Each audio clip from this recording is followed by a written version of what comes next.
Hi friends, இன்றைக்கி வந்து பார்த்திங்கன்னா சூப்பரான ஒரு லஞ்ச் பாக்ஸ் ரெசிபி தான் செய்ய போகிறோம். வாங்க எப்படி சேர்த்துன்ட்டு பார்க்கலாம்.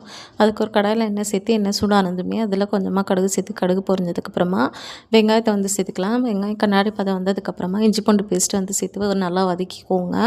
பச்சை ஸ்மெல் போகிறதுக்கப்புறமா 2 பச்சை மிளகாய் வந்து சேர்த்துக்கலாம். அதுக்கப்புறமா ஒரு தக்காளி வந்து சேர்த்துருக்கேன். நல்லா வந்து வதக்கி விட்டுட்டு இதுக்கு தேவையான அளவு உப்பு மட்டும் சேர்த்துக்கலாம். இப்போதைக்கு உப்பு சேர்த்து நல்லா வதக்கிட்டு அதுக்கப்புறமா கொஞ்சமாக மஞ்சள் தூள், கொஞ்சமாக மிளகாய் தூள், அதுக்கப்புறமா கொஞ்சமாக சிக்கன் மசாலா வந்து சேர்த்துருக்கேன். இது எல்லாமே சேர்த்து நல்லா வதக்கி விடுங்க. வதக்கி விட்டு எண்ணெய் நல்லா பிரிஞ்சு வந்ததுக்கப்புறமா வந்து பார்த்திங்கன்னா இதில் 3 முட்டை வந்து சேர்க்க போகிறோம்.